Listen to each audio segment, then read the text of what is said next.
Hello, everybody. I'm Howie Hawkins. I was the Green Party candidate for president in 2020. And this live stream, this podcast is called Green Socialist Notes. And we talk about how to educate and organize around the program that Angela Walker and I ran on in 2020 for an eco-socialist Green New Deal and peace policies and so forth. So today we're going to knock it off 10 minutes early because I'm actually giving a talk on the Eco-Socialist Green New Deal at a conference, the Green Eco-Socialist Network Conference, at 4 p.m. Eastern Time. And the link to that should go up in the chat. I'm also speaking tomorrow on an international panel that's organized by a group called Marks 21 on the Green New Deal, COP26, and the fight to stop climate catastrophe. And the link to that we'll put up also. That's for the live stream on Facebook. That's 3 o'clock Eastern Time tomorrow. So even though we're cutting 10 minutes short here, if you want to hear more from me, particularly about the Eco-Socialist Green New Deal, you can listen in and participate, with questions if you want on those things. So another announcement is on February 19th, we're going to have Matthew Ho on.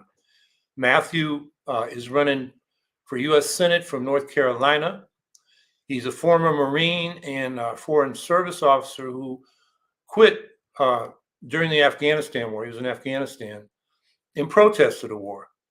And he's a well-known anti-war activist and a great candidate. So I know many of you know who he is, and so he'll be here on February 19th. So we sort of seem to have changed subjects in the national political dialogue this week. Build Back Better and voting rights failed. It's an election year, and it seems the politicians are moving on. Democrats talk about somehow bringing them back up, but the filibuster for voting rights and the obstruction of Manchin in particular on Build Back Better, but he's got a lot of conservative Democrats pushing him forward, means that they're probably not going to do anything this year. They're just going to focus on the election. But there's nothing like a war or a war scare to distract people from the failures of an administration. In this case, a party that has control of all three branches, the two houses of Congress and the presidency, from not getting things done. And so now we have all this talk about a possible war in the Ukraine. And I think it's true for both Biden and Putin that they both face similar problems for which a war talk is distracting people. They both face growing poverty and inequality. They both have large populations who are losing their faith in elections for different reasons. The left basically had an election stolen from it in Moscow last September. And so at least that segment of the Russian population is a candidate of the Russian Socialist movement, which is an eco-socialist party. They had to run on the communist line because they have ballot access issues like Greens in this country do. And in this country, we got on one side a large segment of the population thinking that Biden stole the election from Trump, and on the other side, wondering if they're going to be able to vote because of these new voting restrictions that are being passed in the states. And in both countries have had a terrible collapse in the fight with coronavirus. I mean, the death rates we have now, Omicron is, they say, not as deadly as previous variants like Delta, but so many people are getting affected because it's so transmissible that the death rates are as high as they've ever been during the pandemic. And then yesterday we got news that a spinoff from Omicron, B.A.2, I call it Omicron 2, is now showing up. And that's what people are getting affected with. And that's also very transmissible. So nothing like at least talk of a war to get people distracted from other problems that are making politicians look bad. So we have this war of words between Biden and Putin within the background of civil war in the Donbass southeast region of Ukraine, where the Russians are involved. The U.S. has advisors to help with the weapons that we've sent Ukraine. So it's kind of a proxy war there. We have increased deployment of troops and weapons by both sides near the Ukraine. In the case of the U.S. NATO, within the NATO countries further east, and in Russia within Russia, but close to Ukraine. And we have allegations flying back and forth about cyber war attacks and special forces, in this case from the US and NATO, creating problems in Ukraine. So my guts, maybe it's just my hopes, tell me that this is as much for domestic political consumption as it is for geopolitical maneuvering, and isn't going to escalate into a Russian invasion or incursion and more war. But the problem is saber rattling can box its protagonists into political dead ends from which there's no escape but war. And so that's why we need to be concerned and speaking out for diplomacy and peace. And I think we got to start from the position that we should be in solidarity with the people of Ukraine against imperialist interventions by both Russia and US-led NATO. We must oppose further Russian intervention and occupation and further US intervention. And that means on the US side, immediately opposing this $500 million package for military weapons to Ukraine that the Democrats, Pelosi and Schumer, are fast tracking to ram through Congress next week.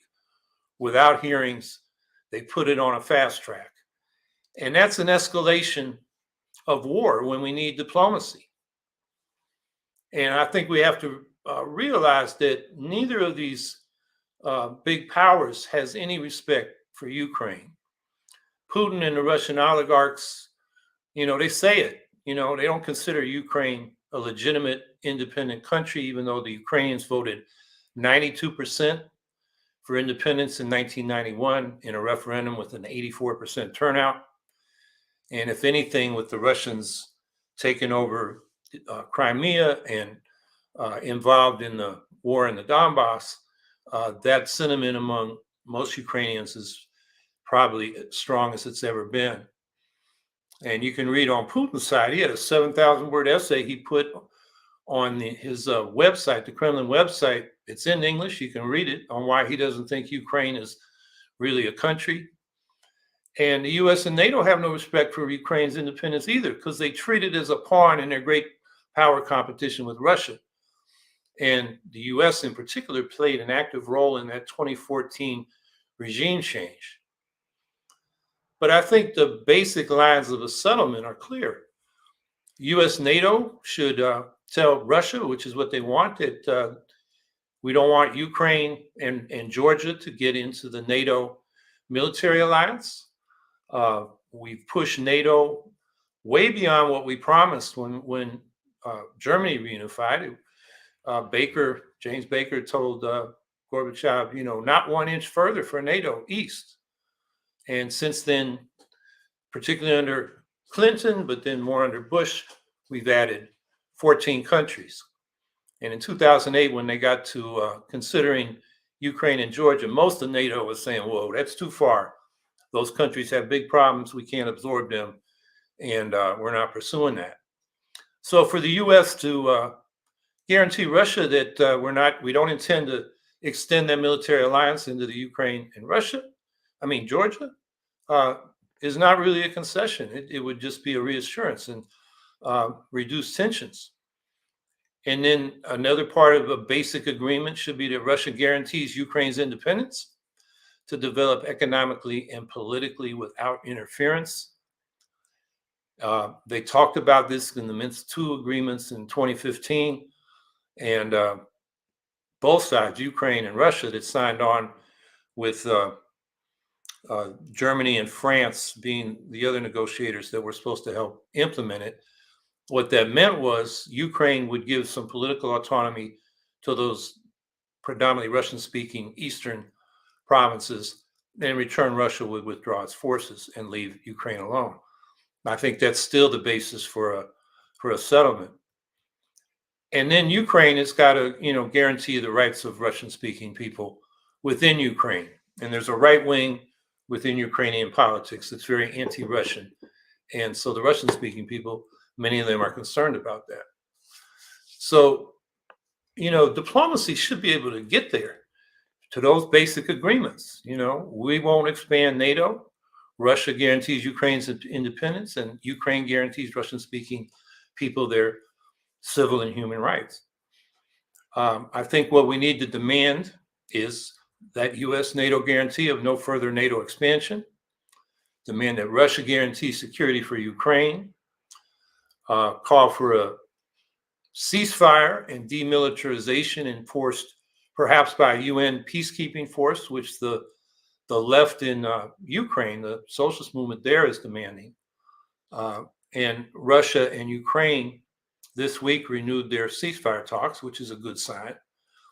And if that can happen, then we need international reconstruction aid for the Donbass region, which has been much, degraded by the war, economically and in terms of infrastructure. And then I think while we're in this crisis, is a good time to push for nuclear disarmament, starting with the phase out of close and intermediate range missiles and reduction in military exercises near borders. And actually, Foreign Minister Lavrov from Russia indicated just yesterday, and actually it was today, but Russia's a lot further east than us, that he thought that was possible reading the U.S. response to the Russian demands. And that's a good signal. So that would be a first step. But I think what we really want to be demanding is that U.S. and Russia use the Ukraine crisis to embark on serious nuclear disarmament negotiations. And the goal is to include all nuclear powers toward adhering to the new Treaty on the Prohibition of Nuclear Weapons that has been ratified by 86 nations, the wording approved by about another 50, and it went into effect a year ago, January 22nd. And I think, if Gorbachev and Reagan could almost get there, they almost went to zero nuclear weapons. And Gorbachev was offering it, and Reagan personally was ready to accept it, but the hawks in his ear at those negotiations pulled him back. But we did get a major reduction in nuclear weapons. And given that the U.S. pulled out of so many treaties, although Biden did get back into the SALT II treaty, which still needs to be updated for the future, but is in effect now, it's a good time for this to happen. So this crisis, instead of ending in war, moves toward peace. So we can hope for that. We can demand for that. And I hope people are speaking out for peace and diplomacy at this time, because a war in the Ukraine, could start conventional, but it could go nuclear. I mean, I got a call from these Papua New Guinea Greens Party people that I've been in touch with, and they're worried about a nuclear war down there. They say, is the U.S. and Russia going to come to their senses? So this is something people all over the world are really worried about. So I'll stop there, and looking forward to your questions. Ludovico Crispolti. Good morning, President Hawkins. Well, not quite. Why do Democrats talk about the environment during the election campaign? It is only greenwashing. Yeah, I think in general, the Democrats are beholden to their corporate funders who don't want, real controls on pollution or mandates that we have to get out of dirty industries like fossil fuel production of electricity or making steel with coke ovens and so forth.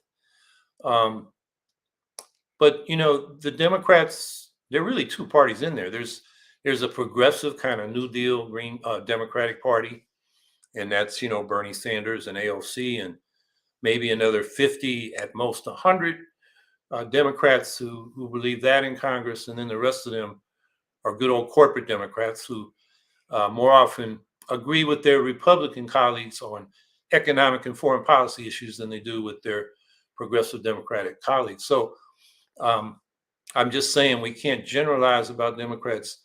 What I think we want to do is split them and get the progressives to get out of a party where they have no power, because we've seen that all year. They negotiated over Build Back Better, and it kept shrinking and shrinking. They kept making concessions and concessions because with the Republicans all opposed to it, the conservative Democrats had the leverage.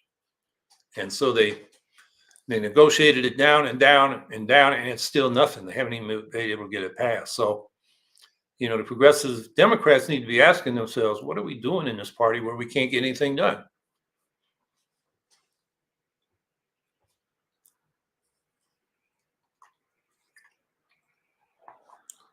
Michael Shin, have there been local Green parties in the U.S. that have been exceptionally successful?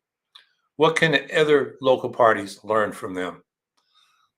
We've had, Greens in many cities, Minneapolis, Cam Gordon, Santa Monica, Michael Feinstein, he was mayor there as well as a city councilor for a period. I think we've had majorities on a town up in Sonoma County in California. I think maybe the best example was when Gail McLaughlin was the Green mayor of Richmond, California. Richmond, California. And they kept defeating slates for the council backed by Chevron, which is the big Chevron refinery is the big industry in that town. And they spent millions, and the Richmond Progressive Alliance kept beating them. Local elections are nonpartisan in California, so that alliance included Greens as well as progressive Democrats. It beat the conservative Democrats. There weren't many Republicans in that town. And among the things they did back when Gail was mayor was they brought in a new police chief and focused on community policing. They disbanded this sort of snatch and grab unit. They were a city of 100,000 with over 40 murders a year for decades, one of the highest rates in the country. It's a city that's 80% Black and Latino and Asian. And then on the other side, they identified who the likely shooters were among these youth in the gangs and offered them jobs. They got a philanthropist to give them $1,000 a month if they stayed out of trouble. And what happened was over those 8 years that Gail was mayor with this community policing and social investment program in the most oppressed and alienated youth, was the murder rate. They went from over 40 to 7 the last year. So that one was a big success. And then more recently, they have term limits on mayor. Gail is now still a city councilor. She left the Green Party for Bernie Sanders and stayed an independent. That's a problem. But, that the politics of that local group, which Greens play a role in, they were able to, they don't call it defunding the police because that just gets people back up, but they were able to transfer resources from their police department to social investments. And that was written up recently by, I think it was in the Jacobin, Mike Parker, who just passed. I tweeted about that. Mike Parker he was in the independent socialist clubs back in the 60s. He'd been in the Student Peace Union. He'd been a leader of the Young People's Socialist League at the University of Chicago, where Bernie Sanders was one of his proteges. Mike always stayed in the background, but he helped form the Peace and Freedom Party, the alliance between the anti-war movement, the independent socialist clubs, and the Black Panther Party, which I consider really the first Green Party, the first expression of new left politics in the electoral arena. They even had a plank on ecology when traditionally the major parties had conservation planks. This was a plank that understood that how we interact with the environment is an expression of how we're organized as a society. And so it was a much more radical approach to the environmental problems. Michael was very involved in labor notes and, Solidarity, socialist organization. and he was a electrician, worked in the auto industry in Detroit. Organized. He wrote books about how to deal with lean production, and management efforts to kind of co-opt people into helping speed up as if it was in their own interest. He just had enormous influence across the labor movement and the socialist movement. And then he went back and retired in Richmond. And so he was one of the leaders of the Richmond Progressive Alliance. He died of pancreatic cancer last week, or maybe 10 days ago, the week before. So we miss him. But, this Richmond Progressive Alliance had, good leaders like him, good political leaders, who were elected officials like Gail McLaughlin. And I think that example shows what we can do at the local level, even though it's not exclusively green there. In Minneapolis, Cam Gordon was a city councilor as a Green for 4 terms, I think 16 years, and was, the vanguard of a lot of progressive changes in that city. He lost his election in November, and there was a nice write-up that circulated. I don't have a link to it, but one of the journalists in Minneapolis was thanking him and some other progressives, that's sort of the old guard, that all lost their elections to some young folks who don't have much political experience. And he was concerned that that they were going to lose the contributions that people like Cam have made. But I'm sure Cam will find a way to contribute. So, yeah, I would say Richmond is probably the most exceptionally successful example where the Green Party's had a role. But I think, Cam Gordon in Minneapolis, and then there are smaller towns and cities where Greens, play a big role and often bring ideas. I mean, we got people here in villages and towns in New York that are doing that. So there are a lot of examples. There is a list of Green elected officials. It's somewhere on the Green Party USA or US website. So you can look there. There are over 100 elected officials right now. We should be expanding that to thousands.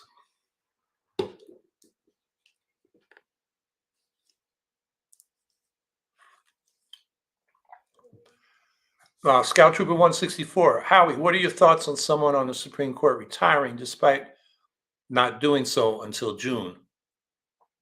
Well, I think that's reasonable. The term ends in June, so he shouldn't just Breyer shouldn't just drop out in the middle of cases that he studied and his staff and clerks have worked on. So June is fine, and they can move now to appoint his replacement, which I think Schumer's indicated they're going to do.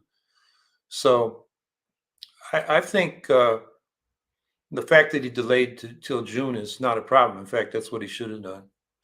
But it's good that he gave Biden an early opportunity to get someone in the pipeline before McConnell starts saying we can't do it this year because it's an election and all his other BS.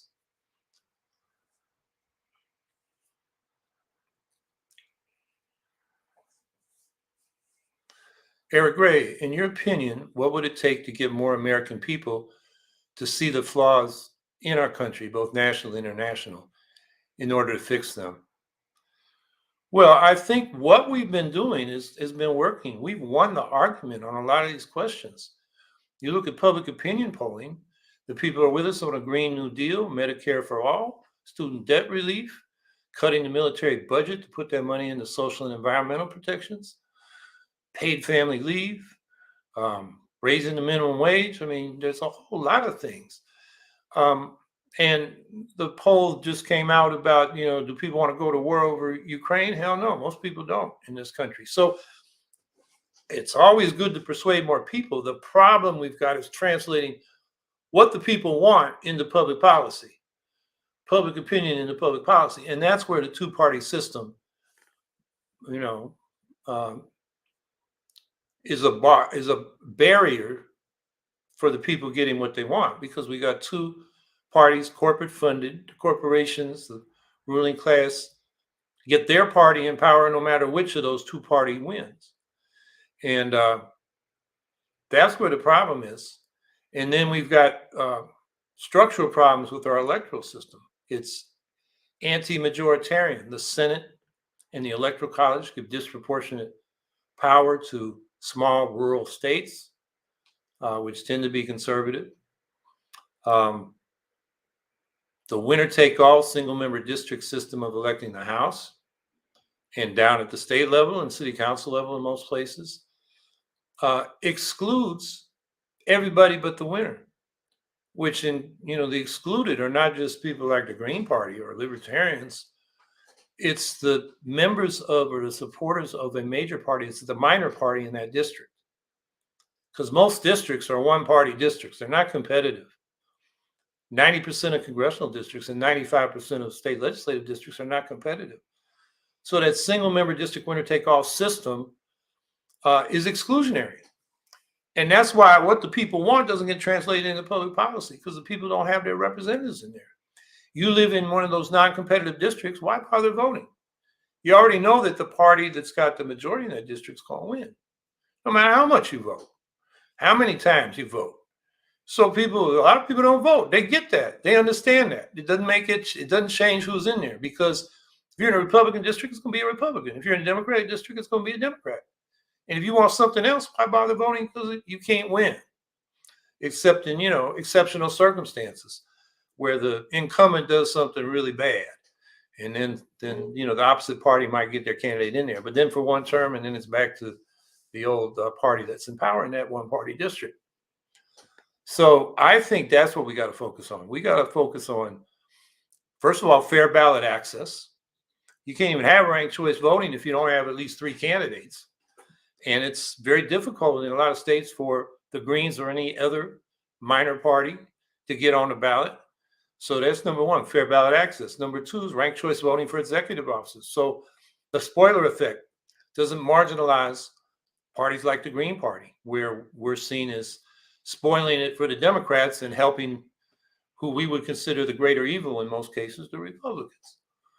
So we need ranked choice voting for executive offices. And then I think the big game changer is proportional ranked choice voting from multi-member districts, which yields proportional representation of every political viewpoint in that district. So that would mean Greens would be in the House. They'd be in state legislatures. They'd be on city councils.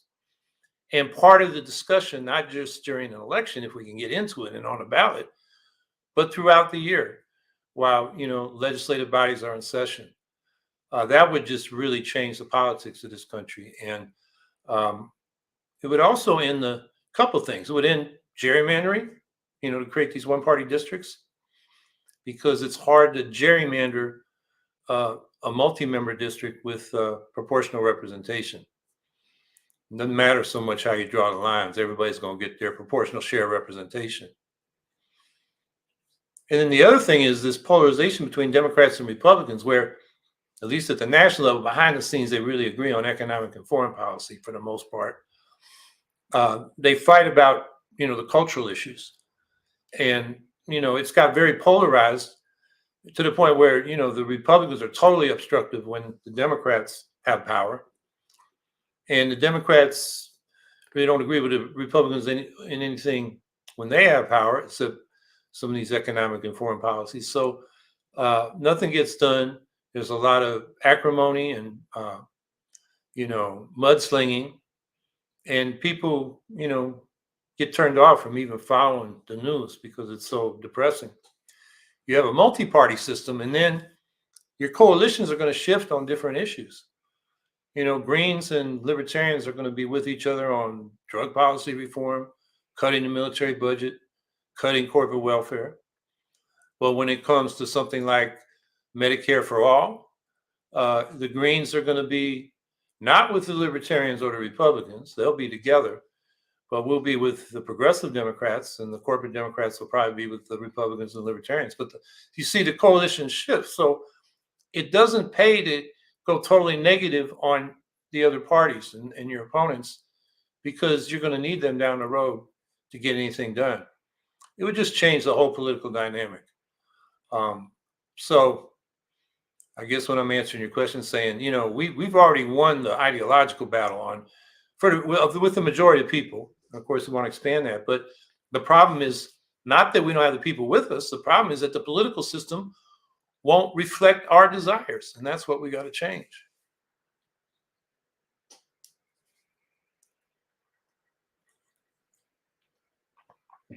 Santino Musto, my question. I recently saw a picture of your Green Party candidate wall and saw a Grandpa Al Lewis for governor sign. Did you know him, and was he a nice guy? How about Ralph Nader?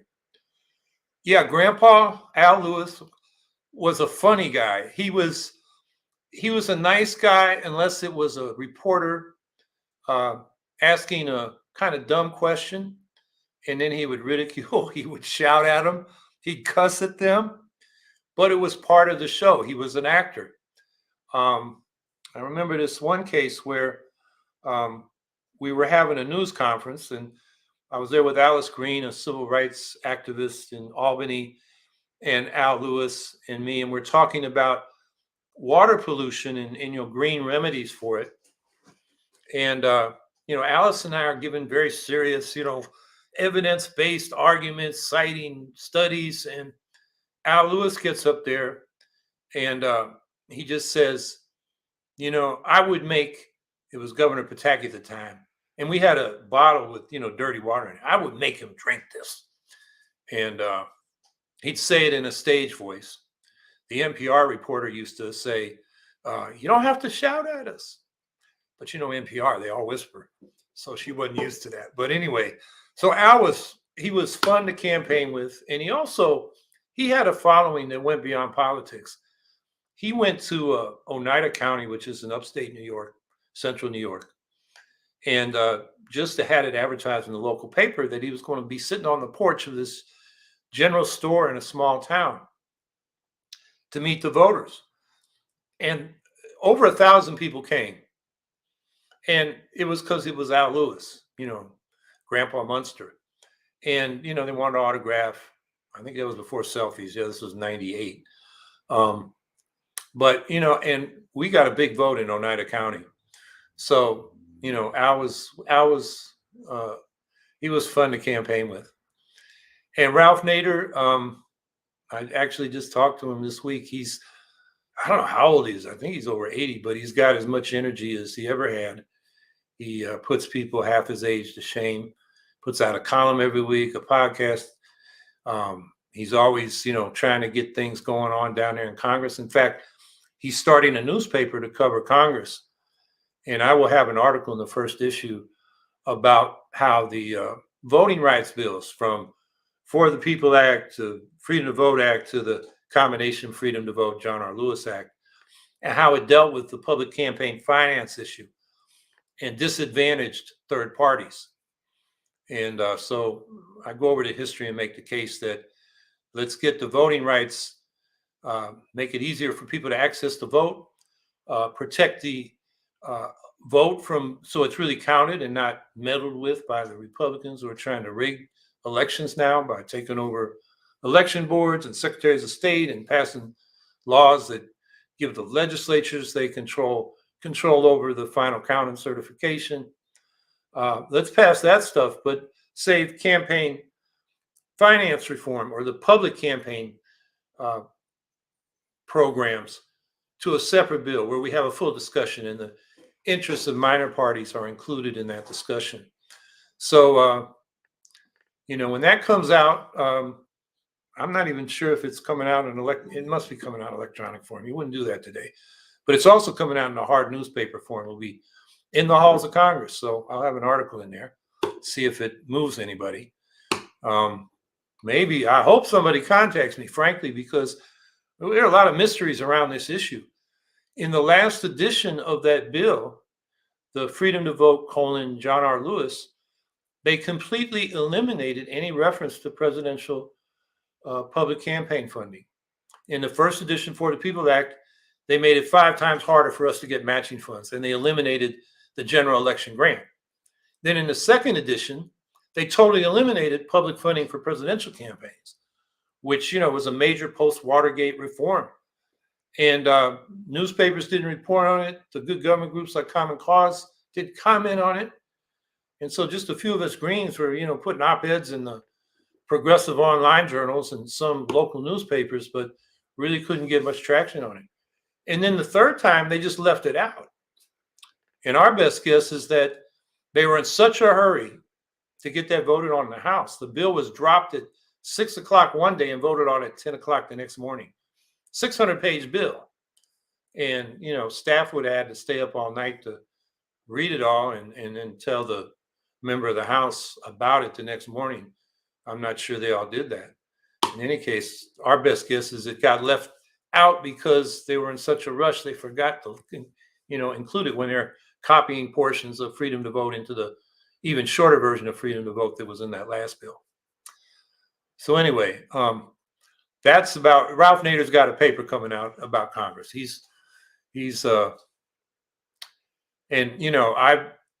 The thing about him is I first met him in the 70s when we were doing a PIRG, Public Interest Research Group in New Hampshire. And back then, I'm a radical, and I think Ralph Nader, he's a principled liberal, but I'm way beyond that, although the PIRG was a good idea. And over the years, Ralph has just been consistent, pro-people, anti-corporate.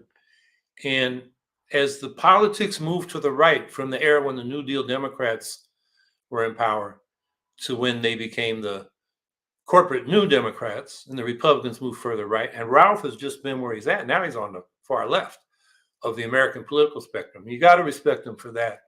He's been consistent.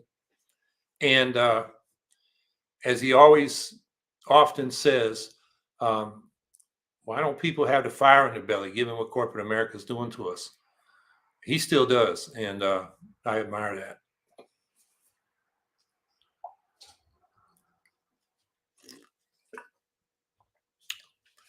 Lucre Denouncer.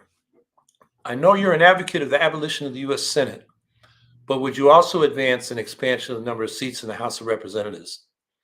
Yes, I would. I don't have a number for you, but, we got what? One representative for every 700,000 people? That's pretty remote from the people.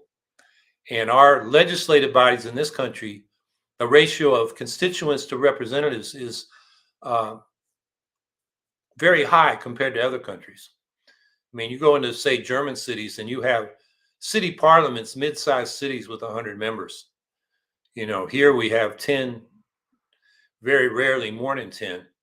And there, the representatives in city and state and national governments are much closer to the people. So besides going proportional, we should have more representatives. And in fact, when you have more representatives, you can have more members in a multi-member district that are voted on, and then you get more proportionality. So yeah, I support it. I haven't thought about an exact number, but right off the top of my head, we could double it, and that would still be a pretty high constituent to representative ratio.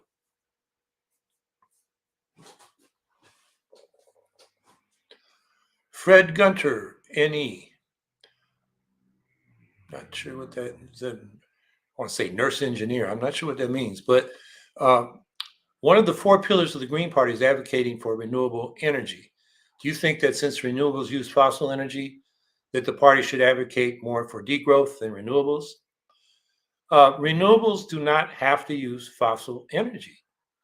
Initially, we got to, use the energy we got, which is fossil fuels and nuclear and some other forms, to build renewable energy systems, but they can be self-reproducing.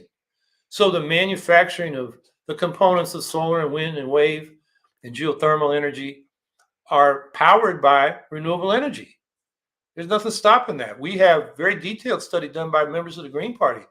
David Schwartzman, a professor emeritus from Howard University, a biologist, and his son, an environmental scientist, who is the Green mayor of Galesville, Illinois. They have a book out called The Earth is Not for Sale, where they lay out how that can happen. They more recently have done models on that. You can find a lot of their writings at the website solarutopia.org. So the argument that you need fossil fuels to build renewable energy is bogus. Just not true. I know a lot of people say it, but they're wrong. And should we advocate more for degrowth than renewables? Absolutely not. That is a recipe for mass poverty. The number of kilowatt hour capacity that we need to have a high standard of living, as indicated by high life expectancy, the countries with the highest life expectancy. You reach that when a country gets 2.5 kilowatt hour power capacity per person. Above that, life expectancy doesn't increase. Below that, it gets lower. And then at about, what is it? About half of that, it drops off precipitously. So we want to end that energy poverty. Now, the per capita energy in the United States is about 4.5 times that 3.5 kilowatt hour per person.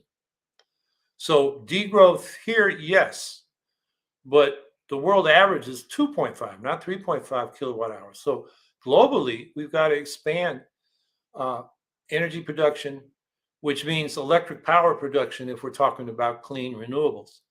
So that power production needs to grow in the poorer countries, and it needs to be reduced in a country like the United States, where we could have our standard of living by being much more efficient in our use of energy and resources. For example, more mass transit than personal vehicles for most day-to-day transportation, and more freight rails than trucking or freight trucking. And so that would be a much more energy efficient way of getting goods around and people around.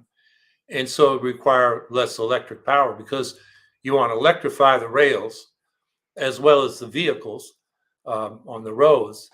But if you can, reduce the amount of electric power you need by reducing the number of vehicles. I mean, this is one of my critiques of Build Back Better and the Biden, climate program, is they emphasize swapping out all our internal combustion engines for electric engines, but still being dependent on, personal vehicles and trucks for, trucking freight. And that means not only more energy use than we need to do to get people around and freight around and goods around, but it also means stressing our ability to extract and use and recycle what they call rare earth minerals, which actually aren't that rare. Some of them, they're rare because they're expensive to extract from the ores where they're located. The International Energy Agency estimated that we're going to need a 6-fold increase in minerals. This is copper and cobalt and molybdenum and lithium and graphite, to have a 100% renewable energy system, 6 more times than we're using now in our industrial society. Now those minerals are all there. And what we want to do is set up a production system where we maximize the recycling of those minerals when the products they're in are used up, rather than just dumping them into a waste stream. And here's some other facts on the degrowth argument. The amount of waste from fossil fuels is in the United States now 34,000 pounds per person, 17 tons. The amount of waste you would get if that was 100% renewables is 50 to 100 pounds. 17,000 pounds versus 50 to 100 pounds. So going to renewables, it degrows the material throughput in the economy, but not the goods available to people, the wealth that they have, the use value of their products. Another thing is, part of this discussion is that 40% of the fuel burned in shipping goods around the world is burned shipping fossil fuel transportation, oil, coal, liquefied natural gas. So we go to renewables, right away we knock out 40% of the fossil fuels emitted by ships. So degrowth, I think, is too general a term. We want to grow some sectors like renewables and degrow other sectors down to nothing like fossil fuels.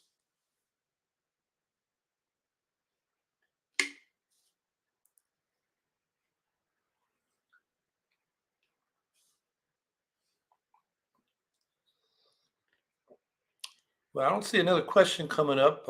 We're getting close to 3:50 where I got to get to my talk.